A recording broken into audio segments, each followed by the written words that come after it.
Hi friends, நாங்கள் இன்றைக்கி என்ன பார்க்க போகிறோம்னா மசாலா தோசை எப்படி ஈஸியாக செய்கிறது, அதுவும் கோதுமை மாவில் எப்படி செய்கிறதுன்றதை பார்ப்போம். அதுக்கு நான் முதல்ல தோசைக்கு தேவையான அந்த கறியை நாங்கள் தயாரிக்க போகிறோம். அதுக்கு 2 அவிச்ச உருளைக்கிழங்கு எடுத்துருக்குறேன். அதை நாங்கள் க்ரேவ் பண்ணி எடுக்கிறோம். பெரிய துளையினூடாக க்ரேவ் பண்ணுறோம். இப்போ நாங்கள் கறி ரெடி பண்ணுவோம். அதுக்கு நான் பாத்திரத்தை எடுத்துருக்குறேன். பாத்திரத்தில் ஒரு துளி அளவு எண்ணெயை விட்டு கொள்கிறேன். நிறைய தேவையில்லை, அதிக எண்ணெய் தேவையில்லை. எண்ணெய் சூடானதும் வெட்டி வச்ச ஒரு பெரிய வெங்காயத்தை நான் போடுறேன். பெரிய வெங்காயம் 1 போடுங்க. இல்லாட்டி உங்களுக்கு தேவைன்னு சொன்னால் 2 போடலாம். சிறிய சைஸ்ண்டா 2 போடலாம். இப்போ நாங்கள் அதை நல்லா வதக்கி கொள்வோம் வெங்காயத்தை. இப்போ வெங்காயத்துக்கு தேவையான மஞ்சள் தூள் ஒரு அரை தேக்கரண்டி போடுறேன். தேவையான உப்பும் அரை தேக்கரண்டி போடுறேன். இந்த கறிக்கு தேவையான உப்பு. அடுத்ததான் தூளும் போட்டு வரேன். ஒரு தேக்கரண்டி தூள். உங்களுக்கு அதிக உரைப்பு தேவைன்னு சொன்னால் இப்போ 1.5 தேக்கரண்டியும் போடலாம்.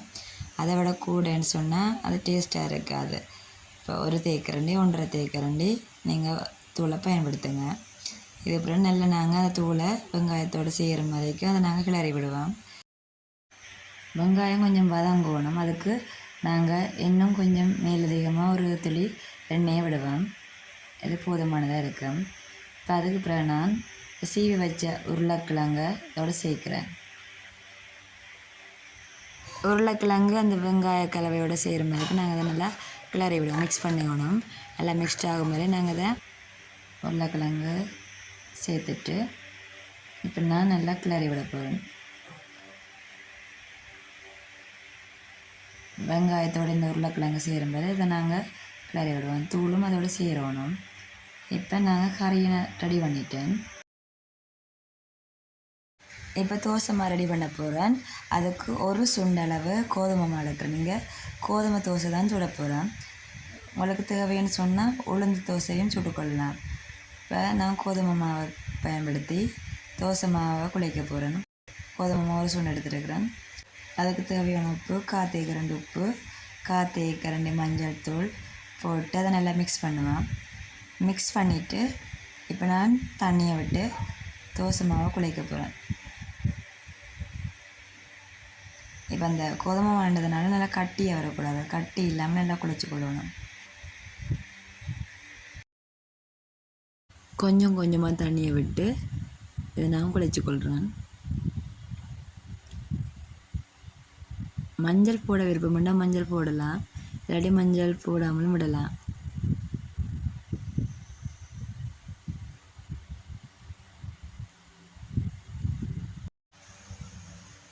இந்த பழமும் காணமுக்கு குழச்சி போட்டு நான் கொஞ்ச நேரத்துக்கு இதை வச்சு கொள்ளலாம்.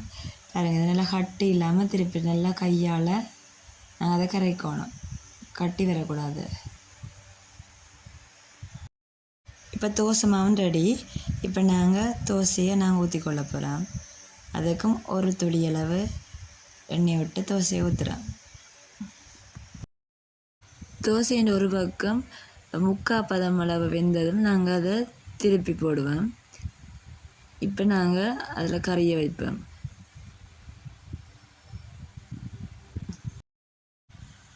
கறியை வச்சுட்டு பிளேட் ஒன்றுக்கு மாற்றிட்டு கைகளாலே நாங்கள் அதை மூடிக்கொள்ளலாம்.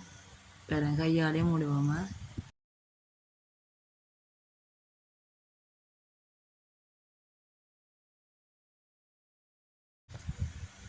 இப்போ பாத்திரத்தில் எண்ணெயை ஊற்றி திருப்பி நாங்கள் இதை